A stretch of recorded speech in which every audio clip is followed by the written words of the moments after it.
Hello everyone, कैसे हैं आप सभी लोग। I hope you all are doing well. So UPSC prelims 2020 के रिवीजन का आज हमारा 26 पार्ट है। आज हम पॉलिटी से रिलेटेड कुछ इंपॉर्टेंट एमसीक्यूज यहाँ पे कवर अप करेंगे। तो जिन बच्चों ने पिछले वीडियोस को अटेंड नहीं किया है, आप लोग जितने भी लेक्चर्स आप प्लेलिस्ट सेक्शन में जाके वहाँ पे देख लीजिएगा और सभी को अटेंड ज़रूर कीजिएगा। ये सारे जो लेक्चर्स यहाँ पे अपलोड किए जा रहे हैं, ये आपको प्रीलिम्स 2020 में काफ़ी हेल्पफुल होने वाला है, ठीक है।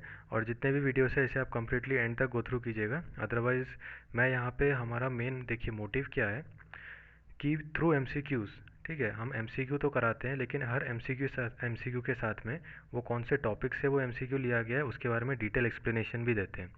तो ऐसे में होता क्या है कि आपका जो करंट अफेयर का पार्ट है या फिर स्टैटिक का जो पार्ट है, आपका दोनों जो है यहाँ पे एक तरीके से रिवीजन भी होता रहेगा और आपको एक आइडिया भी लग जाएगा कि एग्ज़ाम में किस तरीके के क्वेश्चन जो हैं उस टॉपिक से बन करके आने के चांसेस होते हैं। तो चलिए without any delay move on करते हैं आज के पहले क्वेश्चन की ओर। अच्छा देखिए, मैं यहाँ पे हर एक क्वेश्चन के बाद आपको कुछ सेकंड का टाइम दूंगा ताकि आप खुद से पहले जज कर सकें कि इसका आंसर क्या है, and after that I will tell you the answer. और जिन लोगों ने चैनल को सब्सक्राइब नहीं किया है वो लोग चैनल को सब्सक्राइब ज़रूर कर लीजिए ताकि डेली जैसे यहाँ पे वीडियो अपलोड होता है तो आप डेली इसे गो थ्रू कर सकें, ठीक है। आप देखते होंगे कि रोज़ इसमें अराउंड 25 to 30 क्वेश्चन अपलोड होते हैं। तो अगर आप डेली करते रहेंगे तो ऐसे में आपका जो फ्लो है वो बना रहेगा और एग्ज़ाम में आप कॉन्फिडेंटली क्वेश्चंस को अटेम्प्ट कर सकेंगे। चलिए पहला क्वेश्चन क्या है, which of the following statements are correct regarding the right to education as provided under the Indian constitution. ठीक है, तो राइट टू एजुकेशन से रिलेटेड यहाँ पे आपको 3 स्टेटमेंट्स दिए गए हैं। इसमें आपको बताना है कि इनमें से कौन सा स्टेटमेंट जो है करेक्ट है। तो देखिए पहला स्टेटमेंट क्या है, it is the only provision in the constitution for free and compulsory education for the children. यानी कि जो राइट टू एजुकेशन है, राइट टू एजुकेशन आपको मालूम होगा कहाँ पे मेंशन्ड है, आर्टिकल 21A में, ठीक है। तो ये क्या कहता है कि जो आर्टिकल 21 है यानी कि जो राइट टू एजुकेशन है, ये केवल एक ऐसा प्रोविज़न है हमारे संविधान में जिसमें फ्री और कंपलसरी एजुकेशन के बारे में बात करी गई है। तो बताइए क्या ये स्टेटमेंट करेक्ट है। और सेकंड स्टेटमेंट में क्या कहा गया, it has been added by the 86th constitutional amendment act 2002। ठीक है, तो ये जो प्रोविज़न है ये किसके थ्रू ऐड किया गया था, 86th कॉन्स्टिट्यूशनल अमेंडमेंट एक्ट 2002 के तहत। और थर्ड स्टेटमेंट में क्या कहा गया, it is available to both the citizens as well as the foreign nationals. तो बताइए इसका क्या होगा आंसर। देखिए हमारे इस क्वेश्चन का आंसर बताने से पहले मैं आपको कुछ इंपॉर्टेंट बातें बता दूं राइट टू एजुकेशन के बारे में। सबसे पहले मैंने आपको क्या बताया कि राइट टू एजुकेशन जो है ये कौन से आर्टिकल में आता है, आर्टिकल 21A में, ठीक है। हमारा पहला स्टेटमेंट क्या कहता है कि यह हमारे संविधान का एक ऐसा, it is the only provision in the constitution, ठीक है, यानी कि एक इकलौता प्रोविज़न है जो कि हमारे कॉन्स्टिट्यूशन में है, जो कि फ्री और कंपलसरी एजुकेशन के बारे में बात करता है। लेकिन अगर आपने पॉलिटी के सभी आर्टिकल्स को अगर गो थ्रू किया है तो आपको मालूम होगा कि एक और आर्टिकल आता है, ठीक है, जो हमारे फंडामेंटल ड्यूटीज़ के अंदर में एक और आर्टिकल आता है, कौन सा, आर्टिकल 51A, ठीक है। अगर आपने आर्टिकल 51A पे ध्यान दिया होगा तो उसमें क्या कहा गया था कि हर हमारे देश के हर एक सिटीजन का, हर एक नागरिक का ये ड्यूटी है, ये एक फंडामेंटल ड्यूटी है कि जो 6 से 14 ईयर्स के एज ग्रुप के जो चिल्ड्रन हैं वो उन्हें एजुकेशन प्रोवाइड कर सकें, ठीक है। तो इसलिए हमारा पहला स्टेटमेंट जो ये रॉन्ग हो गया, क्योंकि आर्टिकल जो फ्री एंड कंपलसरी एजुकेशन के बारे में बात करी गई है वो आर्टिकल 21A में तो बात करी है प्लस आर्टिकल 51A, इन दोनों में बात करी है, ठीक है। सेकंड स्टेटमेंट जो क्या कहता है, it has been added by the 86 constitutional amendment act 2002।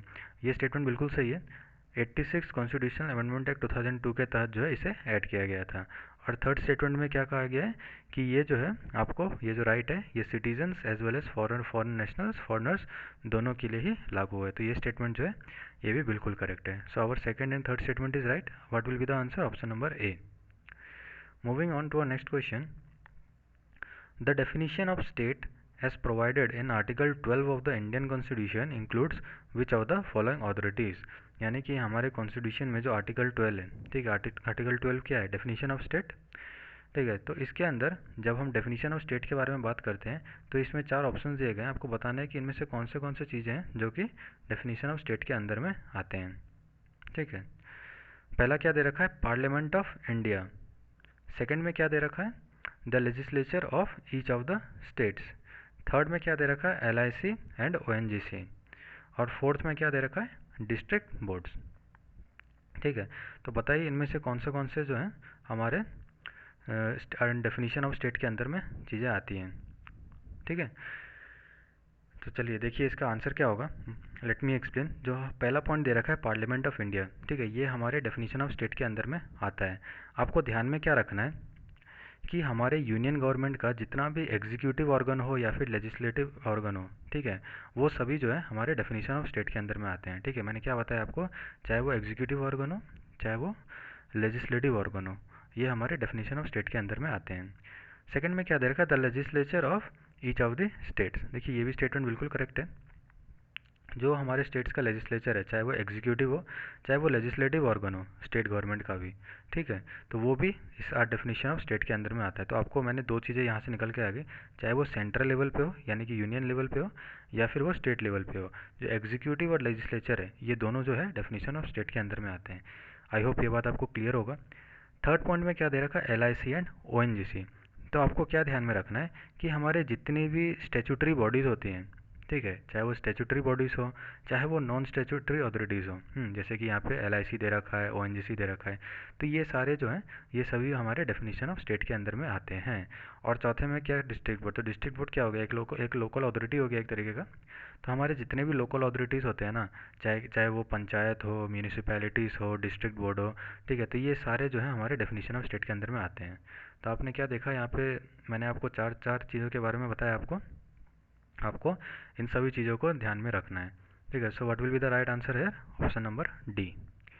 Moving on to our next question, which of the following statements are correct regarding writ jurisdiction. ठीक है, तो रिट जुरिस्डिक्शन से रिलेटेड आपको यहाँ पे कितने, चार स्टेटमेंट्स दिए गए हैं and you have to tell which of them are correct. What is the first statement saying, only the supreme Court has been empowered with the writ jurisdiction.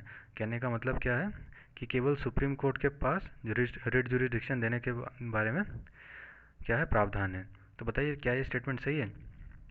देखिए सबसे पहले मैं आपको एक बात बता दूं कि जो रिट जुरिस्डिक्शन है, ठीक है, ये सुप्रीम कोर्ट के द्वारा दिया जाता है, ये बात सही है, लेकिन ऐसा नहीं है कि केवल सुप्रीम कोर्ट जो है वही इसे दे सकता है। इसके अलावा जो हमारा हाई कोर्ट है, ठीक है, जो हमारा हाई कोर्ट है उसके पास भी ये रिट जुरिस्डिक्शन देने के बारे में जो है प्रावधान दिया गया है। अगर आपने आर्टिकल, मैं यहाँ पे लिख देता हूँ आपको ध्यान रहेगा, आर्टिकल 226, ठीक है, ध्यान रखिएगा, आर्टिकल 226 जो है वहाँ पे ये बात बताई गई है कि जो हाई कोर्ट है उसके पास भी ये पावर्स दिए गए हैं। सेकंड स्टेटमेंट क्या कहता है, Parliament by law can extend power to issue writs to any other court. बिल्कुल सही स्टेटमेंट है कि जो पार्लियामेंट है उसके पास ये पावर है कि वो बाय लॉ, ठीक है, वो कानून बना सकता है कि कोई और कोर्ट, चाहे वो सुप्रीम कोर्ट और हाई कोर्ट के अलावा जो भी कोर्ट है उसको ये पावर दे सकता है पार्लियामेंट कि वो जो है रिट को प्रोवाइड कर सकता है। ठीक है, सो आपने देखा हमारा पहला स्टेटमेंट गलत है, second statement is right. So what will be the answer here, second is right. Next move on to the third, the writ system has been adopted from the US presidential system. C, जो हमारा writ system है ना, वो असल में ये statement wrong है, because जो हमारा रिट सिस्टम है it is not been adopted from the US presidential system. आपको क्या ध्यान में रखना है, it is been adopted from the English, ठीक है, it has been adopted from the English judicial system. So our third statement is also wrong. And what is fourth statement saying, writs are extra constitutional rights given to the judiciary by the Parliament. ठीक है, तो ये एक extra constitutional right नहीं है, जो कि so what will be the right answer here, statement number 2 is the only statement correct, so option number C। अच्छा देखिए यहाँ पे मैंने जैसे आपको ये क्वेश्चन में रेट जुरिस्डिक्शन के बारे में बताया, तो मैं आपको एक एक पॉइंट इसलिए बता रहा हूँ ताकि एग्ज़ाम में अगर कुछ घुमा फिरा कर भी आए ना, तो आपको, अगर आपने सभी क्वेश्चंस को अच्छे से गो थ्रू किया है, मेरे बातों को ध्यान में रखा है, तो एग्ज़ाम में आपको काफ़ी इसमें मदद मिलेंगी। और इसके अलावा मैं आपको एक और बात बता दूँ, क्योंकि यहाँ पे रेट्स के बारे में बात करी गई है, तो आपको मालूम होगा कि रेट्स जो होते हैं वो बहुत तरीके के होते हैं। जैसे कि आपको हैबियस कॉर्पस होता है, ठीक है, मैंडेमस होता है, प्रोहिबिशन होता है, तो उसके बाद क्या होता है, सर्टियोररी होता है। तो इन सभी जितने भी रेट्स हैं ना, इन सभी को आप एक बार गो थ्रू जरूर कीजिएगा। चलिए moving on, which are the following provisions impose limitations upon the enforcement of the fundamental rights। तो क्या कहा गया है यहाँ पे कि इनमें से जो दो स्टेटमेंट दिए गए इनमें से आपको बताना है कि इन दोनों में से कौन सा स्टेटमेंट है, कौन सा ऐसा प्रोविज़न है जो कि हमारे फंडामेंटल राइट्स के ऊपर में लिमिटेशंस इम्पोज करता है। पहला स्टेटमेंट क्या कह रहा है, State legislatures shall have the power to modify the application of the fundamental rights to the member of the armed forces. And what is the second statement saying? The Parliament may enact a law stating that certain jobs can only be filled by the applicants who are domiciled in the area। ठीक है, तो बताइए क्या होगा इसका right answer.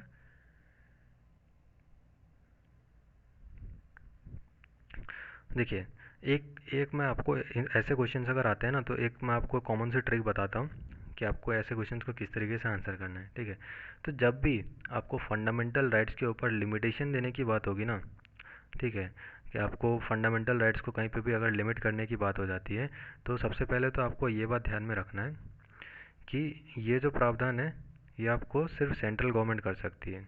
ठीक है, central government के पास खाली ये प्रावधान है। जो हमारा स्टेट लेजिस्लेचर है उसके पास कोई भी ऐसा पावर नहीं है कि वो हमारे फंडामेंटल राइट्स को लिमिट कर सकें। खाली कुछ इमरजेंसी सिचुएशंस होती हैं जिसमें क्या करती है जो हमारी पार्लियामेंट है, या फिर जैसे आपको सेकंड स्टेटमेंट में बताया गया है, यहाँ पे आपने देखा कि पार्लियामेंट ने क्या किया है, पार्लियामेंट ने एक लॉ इनेक्ट किया था जिसमें कहा गया था कि कुछ जॉब्स ऐसे हैं जो कि उन्हीं एप्लीकेंट्स के द्वारा फिल किए जा सकते हैं जो कि उस पर्टिकुलर एरिया के रहने वाले हों। ठीक है, तो पार्लियामेंट द्वारा जो है किया जा सकता है, लेकिन स्टेट लेजिस्लेचर द्वारा आपके फंडामेंटल राइट्स को रिस्ट्रिक्ट नहीं किया जा सकता। ठीक है, तो इसका राइट आंसर क्या होगा, ऑप्शन नंबर बी, यानी कि हमारा स्टेटमेंट नंबर 2 जो है ये करेक्ट है। Moving on, which of the following items doesn't come under the ambit of the right to freedom of religion provided in the Indian Constitution। ठीक है, तो इसमें आपको क्या पूछा गया है, which of the following items doesn't come under the ambit of right to freedom of religion।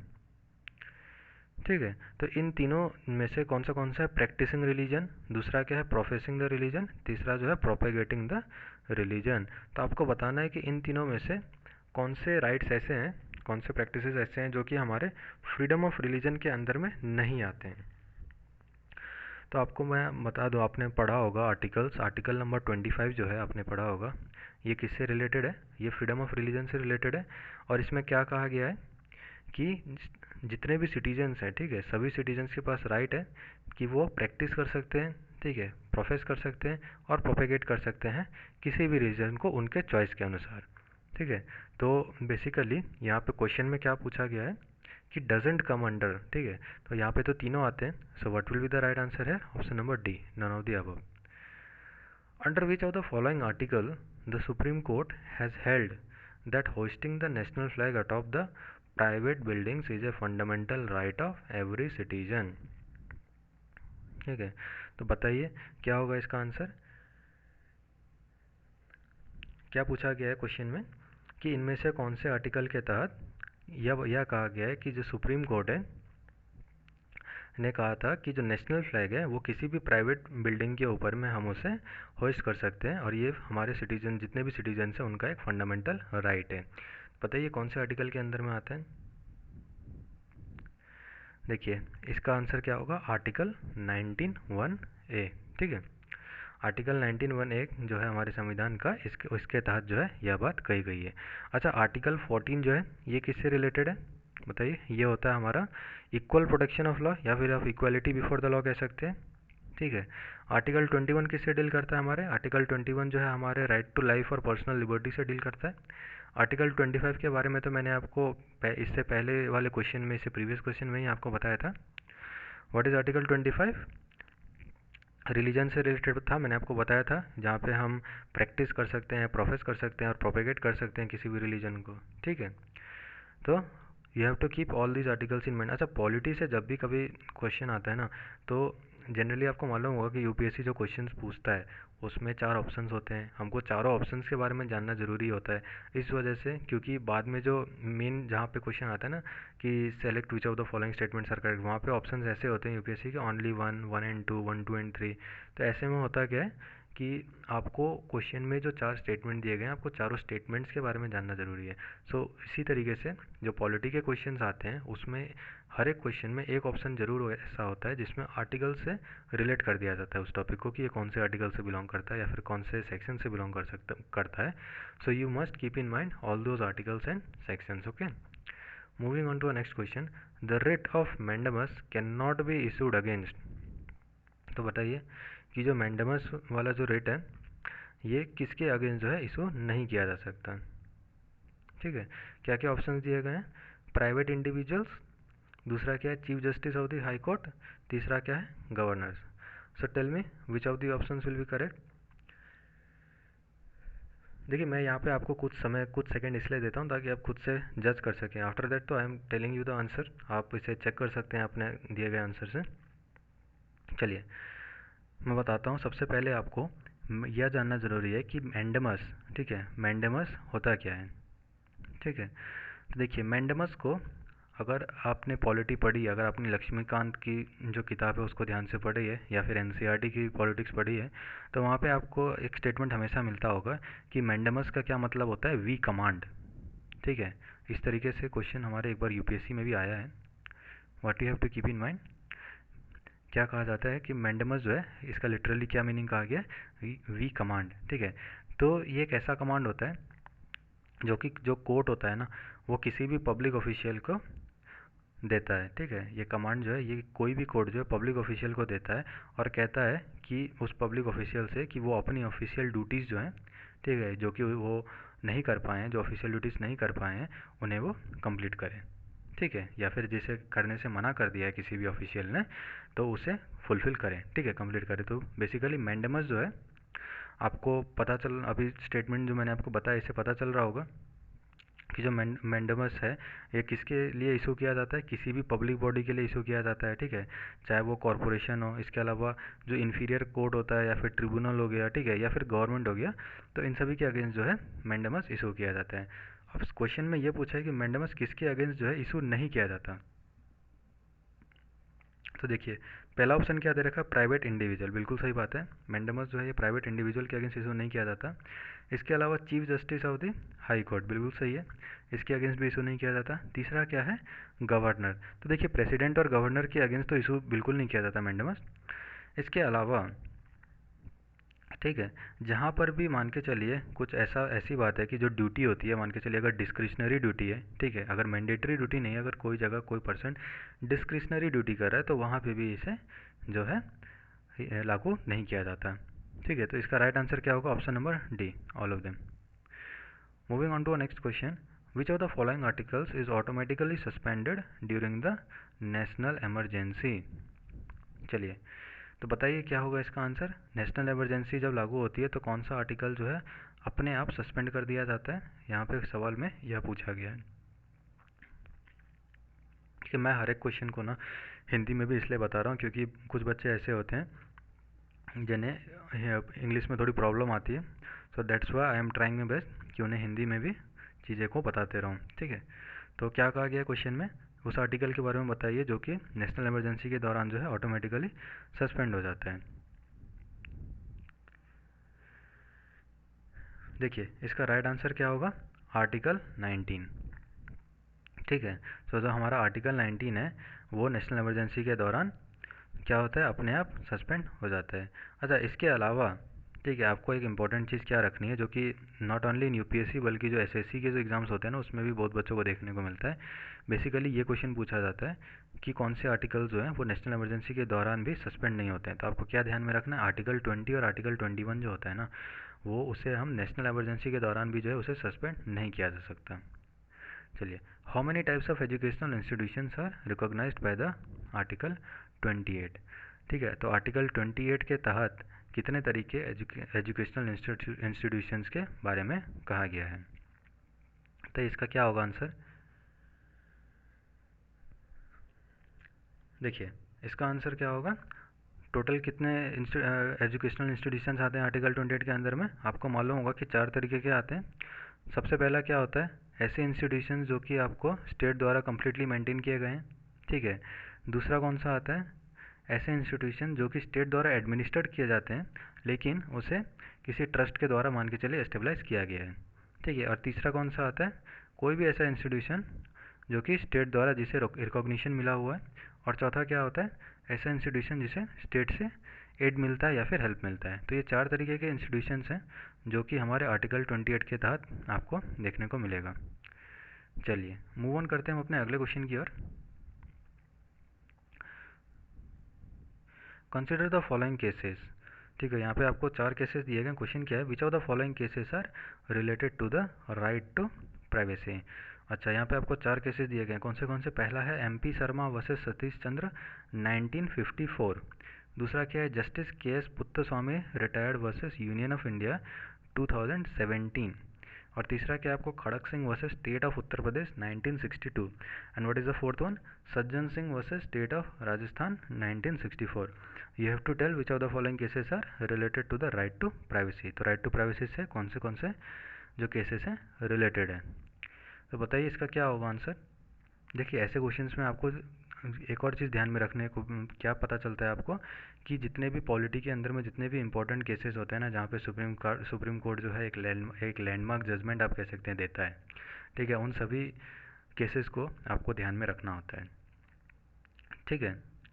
चलिए मैं आपको बताता हूँ इसके बारे में। सबसे पहला क्या है, MP शर्मा वर्सेस सतीश चंद्र 1954, ठीक है।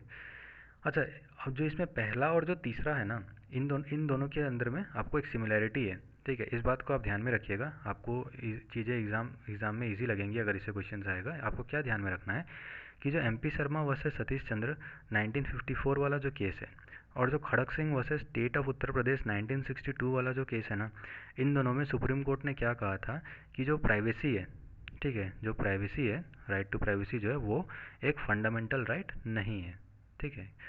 आपको ये बात बिल्कुल ध्यान में रखना है, ठीक है। ये दोनों केसेस के बारे में मैंने आपको बताया। इसमें क्या कहा था सुप्रीम कोर्ट ने, that right to privacy is not a fundamental right. लेकिन वही 2017 में जो justice KS Puttaswamy retired versus union of India 2017 वाला जो केस है, इसमें सुप्रीम कोर्ट क्या करता है, अपने डिसीजन को ओवररूल करता है और कहता है कि जो राइट टू प्राइवेसी है ये एक फंडामेंटल राइट है, ठीक है, जो कि आपको राइट टू लाइफ और पर्सनल लिबर्टी के अंदर में आता है, ठीक है। यानी कि आर्टिकल 21 के तहत जो है इसे दिया गया था। तो आपको इससे दो चीज़ें पता चलती है। सबसे पहला तो इन दोनों केसेस में क्या कहा गया था, ठीक है, बिल्कुल अपोजिट जजमेंट जो था इससे रिलेटेड आपको किसमें, इस वाले केस में दे दिया गया था। तो बेसिकली ये जो तीनों केसेस यहाँ पे दिए गए हैं ना, ये तीनों केसेस जो है हमारे क्या है, हमारे राइट टू प्राइवेसी से जुड़े हुए हैं। So what will be the answer here, option number B 1, 2 and 3। What is the next question, consider the following articles. 4 articles दिए गए। क्या है question, which of the above article limits the scope of operation of the fundamental rights, ठीक है। तो इन सभी articles में वो कौन से आर्टिकल्स हैं जो कि हमारे फंडामेंटल राइट्स के जो स्कोप है उसे लिमिट करते हैं, ठीक है। तो बताइए क्या होगा इसका आंसर।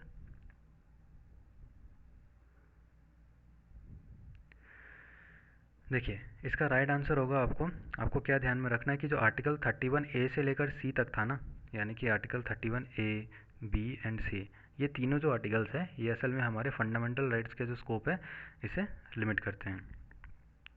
चलिए इससे रिलेटेड मैं आपको कुछ इंपॉर्टेंट बातें यहाँ पे बता देता हूँ। सबसे पहले आपको क्या ध्यान रखना है कि जो हमारा आर्टिकल 31A और आर्टिकल 31B है, ठीक है, यानी कि जो हमारा पहला दोनों यहाँ पे दे रखा है आर्टिकल 31A और 31B, इसे कब ऐड किया गया था कॉन्स्टिट्यूशन में, ठीक है। तो इसे कब ऐड किया गया था, फर्स्ट कॉन्स्टिट्यूशनल अमेंडमेंट 1951, ठीक है।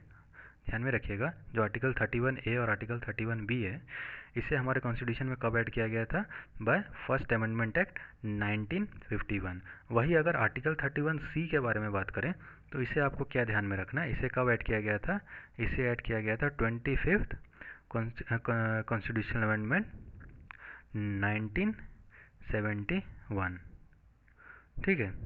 तो आपको यहाँ पे दो चीज़ें पता चली होंगी। सबसे पहला आपको क्या ध्यान में रखना है कि जो आर्टिकल 31A और आर्टिकल 31B है इसे कब ऐड किया गया था, फर्स्ट अमेंडमेंट एक्ट 1951 के तहत, और जो आर्टिकल 31C है इसे कब ऐड किया गया था, 25th अमेंडमेंट एक्ट 1971 के तहत, ठीक है, तो ये चीज़ें जो हैं आप बिल्कुल इसे ध्यान में रखिएगा, ताकि अगर एग्ज़ाम में यूपीएससी जनरली पॉलिटी से बिल्कुल डीप में क्वेश्चन पूछता है, so you must keep this things in mind.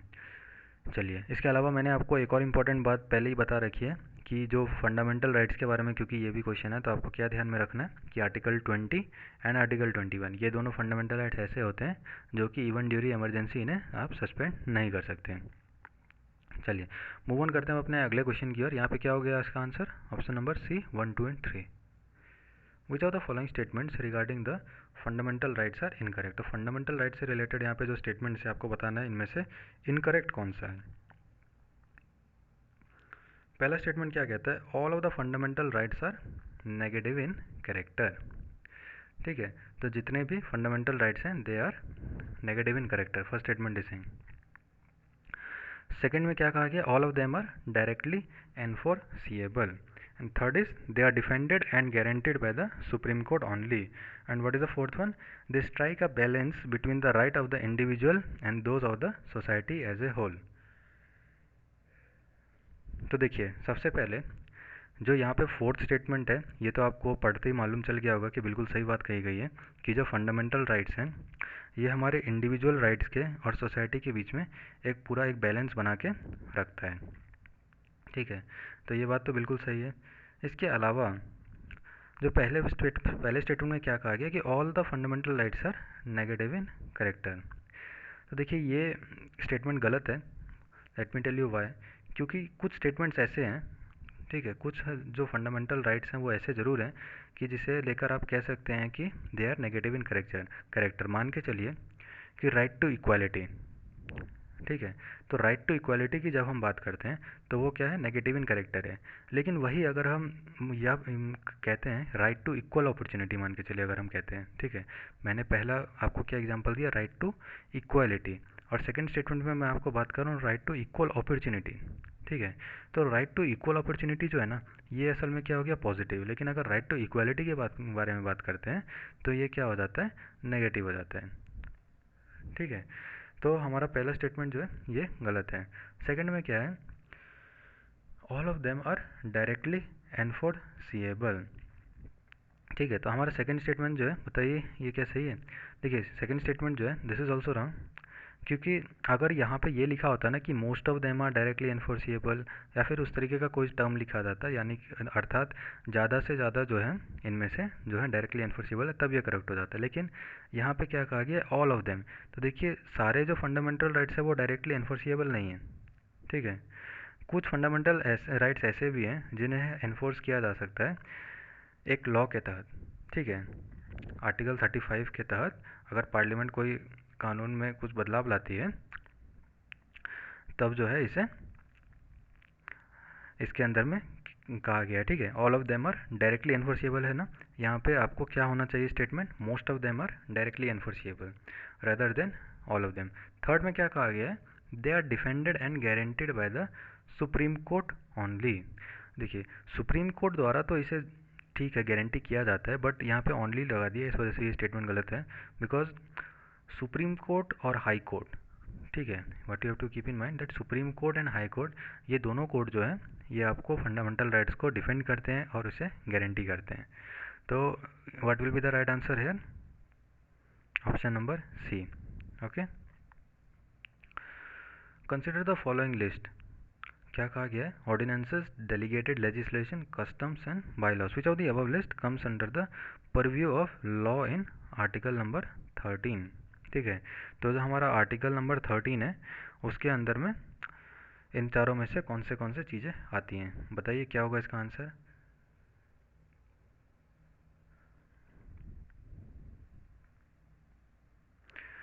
देखिए,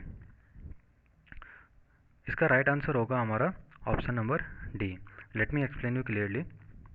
जो हमारा आर्टिकल 13 है, ठीक है, जो हमारा आर्टिकल 13 है इसके अंदर में जो चीज़ें आती हैं वो कौन सी होती हैं? सबसे पहले जैसे परमानेंट लॉस हो गए, ठीक है, जो परमानेंट लॉस हमारे स्टेट लेजिस्लेचर के द्वारा या फिर जो हमारा पार्लियामेंट है उसके द्वारा जो इनेक्ट किया जाता है वो सभी जो है हमारे आर्टिकल 13 के अंदर में आती हैं। सेकंड थिंग आपको क्या याद रखना है, जो टेम्पोररी लॉस होते हैं, ठीक है, टेम्पोररी लॉस कहने का मतलब हो गया एक, जैसे यहाँ पे पहले में दे रखा है ऑर्डिनेंसेस, ठीक है, तो ये क्या हो गया, टेम्पोररी लॉ हो गया। तो जो टेम्पोररी लॉस होगा जैसे कि ऑर्डिनेंसेस जो कि प्रेसिडेंट इशू करता है या फिर स्टेट गवर्नर द्वारा इशू किए जाते हैं, वो भी हमारे आर्टिकल 13 में परव्यू ऑफ लॉ के तहत कहा गया है। तीसरा आपको क्या याद रखना है कि जो हमारे स्टैट्यूटरी इंस्ट्रूमेंट्स होते हैं, ठीक है, जो हमारे स्टैट्यूटरी इंस्ट्रूमेंट्स होते हैं, जैसे कि आपको यहाँ पे दे रखा है चौथे ऑप्शन में कौन सा, बाय लॉ, ठीक है, तो जो बाय लॉ हो गया ये क्या हो गया, एक तरीके का हमारा स्टैट्यूटरी इंस्ट्रूमेंट हो गया, बाय लॉ हो गया, या फिर इसके अलावा आप रूल होता है, ऑर्डर होता है, ठीक है, या फिर नोटिफिकेशन होता है, तो ये सारे जो हमारे परव्यू ऑफ लॉ के अंदर में कहा गया है। इसके अलावा आपको कौन सी चीज़ें आती हैं आर्टिकल 13 के अंदर में, जो हमारे नॉन लेजिस्लेटिव सोर्सेज हैं, ठीक है, आप ध्यान में रखिएगा, जो हमारे नॉन लेजिस्लेटिव सोर्सेज हैं लॉ के, जैसे कि यहाँ पे दे रखा है क्या, कस्टम, ठीक है, तो जो हमारे नॉन लेजिस्लेटिव सोर्सेज हैं ये सब भी जो है हमारे परव्यू ऑफ लॉ के अंदर में आता है। तो इसका राइट आंसर क्या होगा हमारा, option number D, that is 1, 2, 3 and 4। चलिए moving on to our next question, the fundamental rights under which of the following articles are available only to the Indian citizen. अच्छा, see this question is very important because these type of questions you will see everywhere in every government exam, this type of question is generally asked, ठीक है, तो कुछ articles के दे रखे हैं name यहाँ पे, आपको बताना है कि इनमें से कौन सा आर्टिकल ऐसा है जो कि केवल इंडियन सिटीजन्स को दिया गया है, दैट मीन्स जो फॉरेनर्स है उनके लिए ये आर्टिकल्स नहीं है। चलिए तो बताइए इसका क्या आंसर होगा। देखिए सबसे पहले मैं आपको बता देता हूँ कि कौन से जो आर्टिकल्स हैं हमारे इंडियन सिटीजन्स को, केवल इंडियन सिटीजन्स को दिए गए हैं, ठीक है, कौन से फंडामेंटल राइट्स हैं जो कि हमारे केवल इंडियन सिटीजन्स को दिए गए रेदर देन फॉरेनर्स। सबसे पहले कौन सा आता है इसमें, आर्टिकल नंबर 15, ठीक है, तो आर्टिकल नंबर 15 क्या कहता है, किसी भी रिलीजन, रेस, कास्ट, सेक्स या प्लेस ऑफ बर्थ के बेसिस पे डिस्क्रिमिनेशन को प्रोहिबिट करता है आर्टिकल नंबर 15, ठीक है। इसके बाद आर्टिकल नंबर 16, ठीक है, मैं ये सारे जो आपको यहाँ पे बता रहा हूँ ये सारे फंडामेंटल राइट्स वो हैं जो कि केवल हमारे सिटीजन्स को दिए गए हैं, ना कि फॉरेनर्स को। तो आर्टिकल 16 में क्या बात कही गई थी कि पब्लिक एम्प्लॉयमेंट में जितने भी जॉब से रिलेटेड बातें हैं इसमें अपॉर्चुनिटी जो है सबको बराबर मिलनी चाहिए, यानी कि equality of opportunity in matters of public employment, ठीक है। इसके अलावा और कौन से आपको दिए गए हैं, एक होता है आर्टिकल 19, ठीक है, आर्टिकल 19 में आपको मालूम होगा कि जो हमारे फ्रीडम से रिलेटेड 6 राइट्स आते हैं आर्टिकल 19 के अंदर में, कौन से, जैसे स्पीच एंड एक्सप्रेशन हो गया, ठीक है, असेंबली हो गया, फ्रीडम टू होम एसोसिएशन हो गया, मूवमेंट हो गया, देन रेसिडेंस हो गया, प्रोफेशन हो गया, तो ये सारे आर्टिकल 19 के अंदर में आते हैं, तो ये भी केवल हमारे इंडियन सिटीजन्स को दिया गया है। इसके अलावा दो और होते हैं जो कि आपको ध्यान में रखना, कौन से, आर्टिकल 29 और आर्टिकल 30। तो आर्टिकल 29 में क्या कहा गया है कि हमारे जो लैंग्वेज है, स्क्रिप्ट है, कल्चर है माइनॉरिटीज़ की, उन्हें प्रोटेक्शन देने की बात कही गई आर्टिकल 29 में। और आर्टिकल 30 में क्या कहा गया है कि जो माइनॉरिटीज़ हैं उनके पास राइट होता है कि वो एजुकेशनल इंस्टीट्यूशंस को एस्टेब्लाइज कर सकते हैं, उसे एडमिनिस्टर कर सकते हैं, ठीक है, that is we can say that article 30 means right of minorities to establish and administer the educational institutions. तो आपने देखा यहाँ पे कौन से राइट्स ऐसे हैं जो कि हमारे केवल जो इंडियन रेसिडेंट्स हैं उनको केवल दिया गया है रेदर देन फॉरेनर्स। कौन से हैं, 15, 16, 19, 29 एंड 30। तो यहाँ पे देख सकते हैं अब आप, इसका क्या आंसर होगा, क्लियर है आपके सामने में, 15 is there, 19 is there and 30 is there. So what will be the right answer here, option number C. The Supreme Court in which of the following cases held that the protection under Article 21 is available only against arbitrary executive action and not from the arbitrary legislative action, ठीक है, तो बताइए क्या होगा इसका right answer. देखिए अच्छा, इस क्वेश्चन को आप थोड़ा ध्यान से समझिएगा, ठीक है, इसमें बहुत सारे डीप में आपको मैं बातें बताऊंगा, बिल्कुल की पॉइंट्स होते हैं जो कि इसमें आपको ध्यान में रखना है। सबसे पहले इसमें बात किसके बारे में कही गई, आर्टिकल 21 के बारे में। आपको मालूम होगा कि आर्टिकल 21 क्या है, article 21 is right to life, ठीक है, तो इसमें आपको 4 केसेस दिए गए हैं। आपको पूछा है कि सुप्रीम कोर्ट ने इन चारों में से वो कौन सा केस था जिसमें यह कहा था कि जो राइट टू लाइफ के तहत जो प्रोटेक्शन दिया जाता है वो केवल आर्बिट्रेरी एग्जीक्यूटिव एक्शन के लिए ही दिया जाता है, ना कि आर्बिट्रेरी लेजिस्लेटिव एक्शन के लिए। ठीक है, तो चलिए आपको मैं इसके बारे में बताता हूँ। सबसे पहले क्या दे रखा है, ए.के. गोपालन केस। ठीक है, तो देखिए ए.के. गोपालन केस जो था ये हमारा कब होता है, 1950 में। ठीक है, ए.के. गोपालन केस जो है ये 1950 में होता है। इसमें सुप्रीम कोर्ट जो है क्या कहता है कि राइट टू लाइफ, ठीक है, राइट टू लाइफ जो राइट दिया गया, जो प्रोटेक्शन आपको राइट टू लाइफ के अंदर मिलता है वो केवल आर्बिट्रेरी एग्जीक्यूटिव एक्शन के लिए ही मिलता है और ना कि आर्बिट्रेरी लेजिस्लेटिव एक्शन के लिए। ठीक है, तो इसका राइट आंसर तो ऑप्शन ए हो गया। ठीक है, ये तो क्वेश्चन में तो यही पूछा गया, बट आपको इसके बारे में क्या क्या चीज़ें जाननी है आप प्लीज़ पूरा ध्यान से सुनिए। ठीक है, आपको समझ में आया कि ए.के. गोपालन केस जो 1950 में हुआ था, इसमें सुप्रीम कोर्ट ने क्या कहा था कि आर्टिकल 21 के तहत जो प्रोटेक्शन मिलता है वो केवल आर्बिट्रेरी एग्जीक्यूटिव एक्शन के लिए मिलता है, ना कि आर्बिट्रेरी लेजिस्लेटिव एक्शन के लिए। ठीक है, इसका मतलब यह हुआ कि जो सिटीजन का जो राइट टू लाइफ या फिर पर्सनल लिबर्टी होता है, ठीक है, राइट टू लाइफ और पर्सनल लिबर्टी होता है किसी भी सिटीजन का, उसे स्टेट जो है डिप्राइव कर सकती है कानून के तहत। ठीक है, और ये किसी भी लॉ के तहत जो इसे डिप्राइव कर सकती है। और ये जो लॉ का जो प्रोसीजर है आपको मालूम होगा कि आर्टिकल 21 में क्लियरली लिखा गया है। ठीक है, आर्टिकल 21 में आपको लिखा रहता है प्रोसीजर एस्टेब्लाइज्ड बाय द लॉ। ठीक है, तो आपको समझ में आया अभी तक क्या केस है। ठीक है, तो ए.के. गोपालन केस में जो सुप्रीम कोर्ट का जजमेंट था इसका क्या मीनिंग हुआ, क्या मतलब हुआ इसका, ये आपको समझ में आया। ठीक है, देखिए इसके बाद क्या होता है 1978 में। ठीक है, ये ईयर्स आप ज़रूर याद रखिएगा। 1978 में मेनका गांधी केस होता है। ठीक है, आप देख रहे होंगे 1978 में कौन सा केस होता है, मेनका गांधी केस। तो जो मेनका गांधी केस 1978 होता है, इसमें सुप्रीम कोर्ट क्या करता है, अपने जजमेंट को ओवररूल करता है और क्या कहता है कि आर्टिकल 21 के तहत, ठीक है ध्यान से सुनिएगा, आर्टिकल 21 के तहत जो प्रोटेक्शन प्रोवाइड करी जाती है वो ये तो यहाँ तक का स्टेटमेंट बिल्कुल सेम है। ठीक है, जो आर्टिकल 21 के तहत जो प्रोटेक्शन प्रोवाइड करी जाती है वो आर्बिट्रेरी एग्जीक्यूटिव एक्शन के लिए ही होगी, न कि आर्बिट्रेरी लेजिस्लेटिव एक्शन के लिए। लेकिन इसका जो मीनिंग है, ठीक है, इसके मीनिंग में वो थोड़ा सा बदलाव कर देता है। वो यह कहता है सुप्रीम कोर्ट कि अगर किसी भी सिटीजन का जो राइट टू लाइफ या राइट टू पर्सनल लिबर्टी है, अगर उसे डिप्राइव किया जाता है तो वो प्रोसीजर तो वही होगा, लॉ के थ्रू उसे डिप्राइव किया जाएगा। लेकिन यह देखना ज़रूरी है कि जो लॉ है वो रीज़नेबल होना चाहिए, वह फेयर होना चाहिए। ठीक है, वो रीज़नेबल होना चाहिए और वो फेयर होना चाहिए। तो उसने बेसिकली क्या किया, जो मैं आपको अभी दो टर्म्स मैंने आपको बताए, रीज़नेबल एंड फेयर, इन दोनों टर्म्स को उसने ऐड कर दिया किसमें, मेनका गांधी केस में। यानी कि जो आर्टिकल 21 के तहत जो बात इसमें कही गई थी इसको उसने और जो है विस्तार से मतलब एक्सप्लेन किया। ठीक है, और इसके जो स्कोप है, आप कह सकते हैं इसका जो स्कोप है इसे और बढ़ा दिया गया।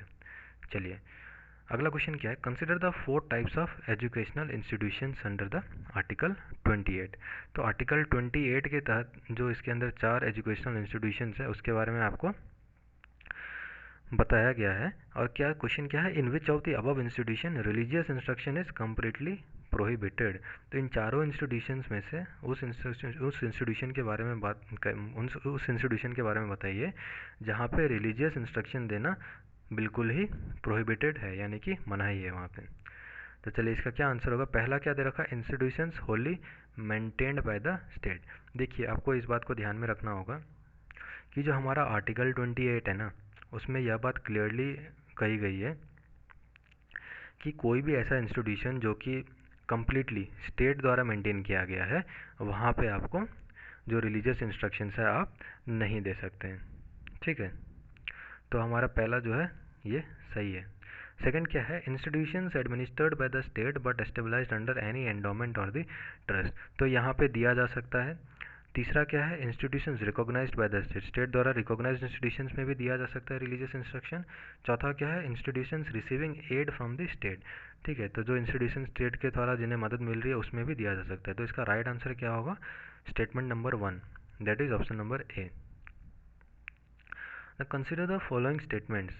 Article 29 grants protection of the language, script or culture to the religious minorities as well as linguistic minorities.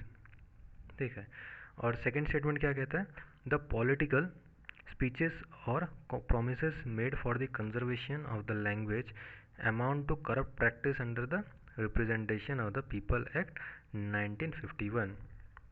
ठीक है, तो यहाँ पे आपको दो स्टेटमेंट दिए गए हैं, आपको बताना है इनमें से करेक्ट कौन सा है। देखिए, पहला स्टेटमेंट क्या कहता है कि आर्टिकल 29 के तहत जो लैंग्वेज, स्क्रिप्ट और कल्चर से रिलेटेड जो प्रोटेक्शन की बात कही गई है, जो कि रिलीजियस माइनॉरिटीज़ को देने के बारे में बात कही गई है और लिंग्विस्टिक माइनॉरिटीज़ को भी देने के बारे में बात करी गई है। देखिए, यहाँ तक जो है बिल्कुल बात इन्होंने सही कही थी, बट लास्ट में आप देख रहे होंगे कि इन्होंने as well as linguistic minorities only कर दिया है। ठीक है, तो आपको इस बात को ध्यान में रखना होगा कि ये जो प्रोटेक्शन प्रोवाइड करने की बात कही गई है, ये केवल लिंग्विस्टिक माइनॉरिटीज़ तक जो है इसमें रिस्ट्रिक्टेड नहीं है। ठीक है, it is not restricted only to minorities. ठीक है, क्योंकि जो सेक्शन ऑफ सिटीजन्स के बारे में यहाँ पे हम बात करते हैं ना, ठीक है, जो हम सेक्शन ऑफ सिटीजन्स के बारे में इस आर्टिकल में हम बात करते हैं, उसमें हमारे माइनॉरिटीज़ एज वेल एज मेजॉरिटीज़ दोनों आते हैं। ठीक है, इस बात को आप ध्यान में रखिएगा। और सेकंड स्टेटमेंट क्या कहता है, द पॉलिटिकल स्पीचेस और promises made for the conservation of the language amount to corrupt practices. देखिए, ये स्टेटमेंट तो यहीं पे गलत हो जाता है, क्योंकि जो पॉलिटिकल स्पीचेस या फिर प्रोमिसेस किए जाते हैं लैंग्वेज कंजर्वेशन से रिलेटेड, इसके तहत जो है करप्ट प्रैक्टिसेस नहीं होते हैं। ठीक है, it does not amount to corrupt practices under the representation of people act 1951. So here none of the statements are correct. और answer is option number D. Now consider the following statements regarding the RTI Amendment Act. अच्छा, ये current affair से related थोड़ा सा एक question आ गया, आपको बताना है इन दोनों में से कौन सा स्टेटमेंट जो है इनकरेक्ट है। पहला स्टेटमेंट क्या कहता है, the bill mandates that the chief information commissioner will hold the office for a term of 5 years. तो आरटीआई अमेंडमेंट एक्ट का जो बिल है, इसके तहत क्या कहा गया है कि जो चीफ इंफॉर्मेशन कमिश्नर है, इनके ऑफिस का टर्म कितना होगा, 5 years. तो बताइए क्या ये स्टेटमेंट करेक्ट है। और सेकंड स्टेटमेंट क्या कहता है कि the salary of the chief information commissioner will be equivalent to the salary paid to the chief election commissioner, यानी कि जो चीफ इंफॉर्मेशन कमिश्नर की जो सैलरी है वो चीफ इलेक्शन कमिश्नर के सैलरी के तहत जो है दिया जाएगा, बिल्कुल मतलब इक्विवेलेंट होगा उसके सैलरी से. So you have to tell which of the statements are incorrect. चलिए, तो आपको मैं सबसे पहले एक बात बता दूं कि जो हमारा आरटीआई एक्ट 2005 था, ठीक है, जो हमारा आरटीआई एक्ट 2005 था, इस आरटीआई एक्ट में यह कहा गया था कि जो चीफ इंफॉर्मेशन कमिश्नर है उसकी ऑफिस जो है, उसके ऑफिस का टर्म कितना होगा, 5 years. ठीक है, लेकिन रिसेंटली जो अमेंडमेंट हुआ 2019 में, इसमें यह कहा गया कि जो सेंट्रल गवर्नमेंट है, यानी कि जो केंद्र सरकार है, वो इस बात को डिसाइड करेगा कि चीफ इंफॉर्मेशन कमिश्नर का जो ऑफिस है वो कितने समय तक का होना चाहिए. So our first statement is wrong. ठीक है, और सेकंड स्टेटमेंट जो यहाँ पे कहा गया है कि जो चीफ इंफॉर्मेशन कमिश्नर की जो सैलरी है वो चीफ इलेक्शन कमिश्नर के बराबर होगी, ये स्टेटमेंट भी रॉन्ग है, क्योंकि जो रिसेंटली बिल इंट्रोड्यूस हुआ है इसमें यह कहा गया है कि जो सैलरीज होंगी चीफ इंफॉर्मेशन कमिश्नर की, ये भी सेंट्रल गवर्नमेंट के द्वारा ही डिसाइड करी जाएंगी. ठीक है, तो both the statements are incorrect, both 1 and 2. Moving on, the prevention of the following are included in which fundamental right. चलिए, तो बताइए कौन से फंडामेंटल राइट के अंदर में इन सभी चीज़ों के प्रिवेंशन के बारे में कहा गया है. पहला क्या है, ह्यूमन ट्रैफिकिंग. दूसरा क्या है, फोर्स्ड लेबर. तीसरा क्या है, चाइल्ड लेबर. तो देखिए, ये तो एक सिंपल सा क्वेश्चन है. आपको मालूम होगा कि जो राइट अगेंस्ट एक्सप्लॉयटेशन है, ठीक है, ये तो आप कॉमन सी बात है, जो राइट अगेंस्ट एक्सप्लॉयटेशन है इसके अंदर में ही आपको इन तीनों चीज़ों के बारे में मेंशन किया गया है. Then which of the following statements are correct. यहाँ पे आपको दो स्टेटमेंट्स दिए गए. क्या क्या दिया है, पहला क्या है, the constitutional remedies under both article 32 and article 226 are mandatory. ठीक है, यानी कि जो आर्टिकल 32 और आर्टिकल 226 के अंदर में जो कॉन्स्टिट्यूशनल रेमेडीज़ दिए गए हैं वो दोनों मैंडेटरी हैं. ठीक है। और सेकंड स्टेटमेंट क्या कहता है, the writ jurisdiction of high courts under article 226 is broader then those of the supreme court. बताइए क्या होगा इसका राइट आंसर। देखिए जो हमारा सेकंड स्टेटमेंट है ना, सेकंड स्टेटमेंट में जो बात कही गई है कि जो रिट जुरिसडिक्शन हमारे हाई कोर्ट का है अंडर आर्टिकल 226 में, आपको मालूम होगा मैंने आपको पहले भी एक क्वेश्चन में ये चीज़ बताया था कि आर्टिकल 226 के अंदर हाई कोर्ट्स के रिट जुरिसडिक्शन के बारे में कहा गया है। तो जो हमारा सेकंड स्टेटमेंट है यहाँ पे बिल्कुल सही कहा गया है कि जो हमारे हाई कोर्ट का जो रिट जुरिसडिक्शन है उसका जो स्कोप है वो सुप्रीम कोर्ट से ज़्यादा है। ठीक है, हमारा सेकंड स्टेटमेंट जो बिल्कुल करेक्ट है। चलिए पहला स्टेटमेंट क्या कहता है कि जो आर्टिकल 32 है, ठीक है, और जो आर्टिकल 226 है, इसके तहत जो कॉन्स्टिट्यूशनल रेमेडीज़ दिए गए हैं ये दोनों मैंडेटरी हैं। ठीक है, तो आपको क्या ध्यान में रखना है कि जो आर्टिकल 226 है ना, इसके तहत जो आपको रेमेडीज़ दिए गए हैं it is not mandatory but it is discretionary. ठीक है, ये मैंडेटरी नहीं है but it is what, it is discretionary. ठीक है, तो इस बात को आप ध्यान में रखिएगा। तो हमारा यहाँ पे राइट आंसर क्या हो जाएगा, option number B. Okay, statement number 2 is only right, so our right answer is option number B. Moving on, Bhasha Sangam has been launched under which scheme. चलिए ये भी करंट अफेयर से आपको यहाँ पे क्वेश्चन, देखिए मैं यहाँ पे ट्राई करता हूँ कि आपका पूरा बैलेंस बना के रखूँ, और अगर आप मेरे साथ बिल्कुल स्टार्टिंग से लेके एंड तक जुड़े हुए हैं तो मैं आपको भरोसा दिलाता हूँ कि प्रीलिम्स में आपको यहाँ से काफ़ी मदद मिलने वाली है। ठीक है, क्योंकि मेरा जैसा पहले का एक्सपीरियंस रहा है मैं बिल्कुल उसी बेसिस पे यहाँ पे क्वेश्चन सेट कर रहा हूँ, ताकि एग्ज़ाम में ऐसा ना हो कि बेसिकली होता क्या है कि बच्चे पूरा करंट अफेयर्स के ऊपर में सेंट्रलाइज हो जाते हैं और स्टैटिक पार्ट में एट द एंड गड़बड़ियाँ हो जाती हैं।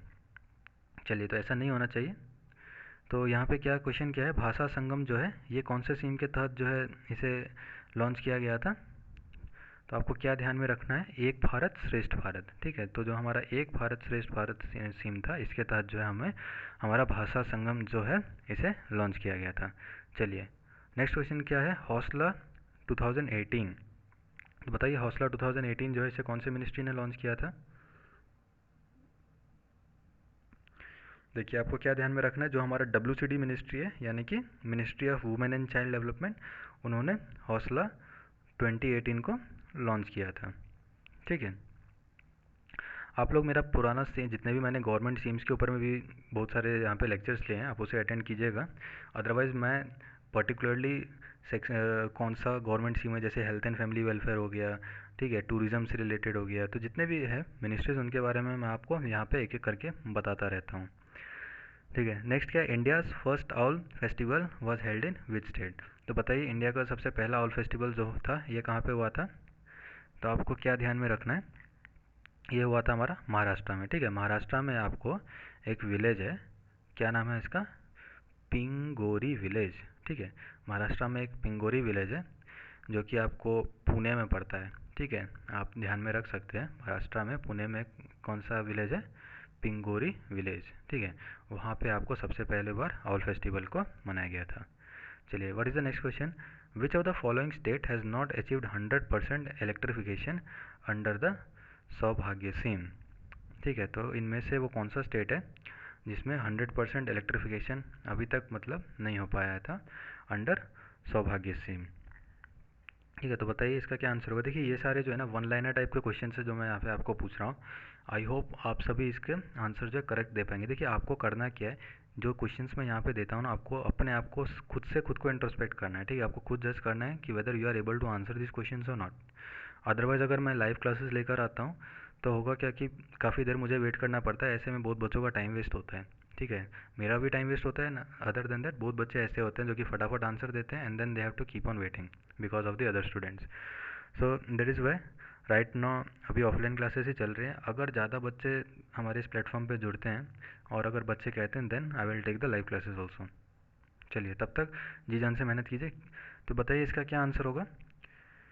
देखिए आपको मैं एक बात बता दूं कि सौभाग्य सीम, ठीक है, जो हमारा सौभाग्य सीम है इसके तहत कुल मिला के 8 स्टेट, ठीक है, टोटल कितने स्टेट्स के बारे में मैंने आपको बताया, 8 स्टेट्स ऐसे हैं जिनमें 100% जो है इलेक्ट्रिफिकेशन हो गया है। कौन सा स्टेट है ये भी आप ध्यान में रख लीजिएगा। मध्य प्रदेश है उसके अंदर में, ठीक है, त्रिपुरा है, बिहार है, इसके अलावा जम्मू एंड कश्मीर भी है, मिजोरम पड़ता है, सिक्किम पड़ता है, तेलंगाना पड़ता है और वेस्ट बंगाल पड़ता है। ये मैंने 8 स्टेट्स के नाम आपको बताए इस वजह से that you have to keep in mind all this state. तो इसका राइट आंसर क्या होगा, किसको नहीं हुआ है, UP. What is the next question, Cope India 2019। See this is one of the easiest question इस साल के। आप चाहे जो भी एग्ज़ाम हो, चाहे वो एसएससी का भी एग्ज़ाम हो, तो उसमें भी ये क्वेश्चन पूछा गया है। बहुत ही एक इजी क्वेश्चन है और चांसेस हैं कि ऐसे क्वेश्चन, ये क्वेश्चन जो है आपको यूपीएससी नहीं पूछेगा फिर, but still match the following के तहत अगर देखा जाए तो मैच द फॉलोइंग में यूपीएससी ऐसे करता है कि वो डिफेंस से रिलेटेड जो एक्सरसाइजेस होते हैं वो एक्सरसाइजेस दे देगा और आपको पूछेगा कि इसे करेक्टली मैच करने के लिए। तो आपको क्या याद रखना है कि जो कोप इंडिया 2019 है ये किसके बीच में है, इंडिया और, बताइए, कोप इंडिया 2019 जो है ये किसके बीच में पड़ता है, हमारा इंडिया और यूएसए के बीच में, ठीक है। तो चलिए आज का जो सेशन है इसे हम यहीं पे एंड करते हैं। आपको करना क्या है कि अगर आप जितने भी वीडियो को अटेंड करते हैं ना, आप उसे कम्प्लीटली गो थ्रू कीजिएगा। आप इनका चाहे नोट्स बना के रख लीजिए ताकि आने वाले यूपीएससी का एग्ज़ाम हो, चाहे वो एसएससी का एग्ज़ाम हो, ठीक है। देखिए पढ़ाई जो होती है ना, नॉलेज जो है कभी भी आपकी वेस्ट नहीं जाती है। आप पूरा मेहनत कीजिए यूपीएससी के लिए एंड आई एश्योर यू कि अगर आपने मेरे पिछले सारे लेक्चर्स को अटेंड किया है then it will surely help you in the exam, ठीक है। मैं जो भी यहाँ पे चीज़ें करा रहा हूँ ये बिल्कुल एग्ज़ाम के पॉइंट ऑफ व्यू से है। तो चलिए आज का जो सेशन है हम यहीं पे एंड करते हैं। जिन बच्चों ने चैनल को सब्सक्राइब नहीं किया है मैं उनसे रिक्वेस्ट करता हूँ कि प्लीज़ चैनल को सब्सक्राइब कर लीजिए ताकि डेली जब जैसे ही वीडियोस अपलोड हो आपके पास पहुँच सके, और आप इसे खूब मात्रा में शेयर कीजिए ताकि ज़्यादा से ज़्यादा बच्चे जो हैं हमारे इस प्लेटफॉर्म का फ़ायदा उठा सकें। ओके, सो मैं जल्दी अगले सेशन के साथ यहाँ पे आऊँगा। Till then study hard guys, God bless you all, take care everyone, thank you very much guys.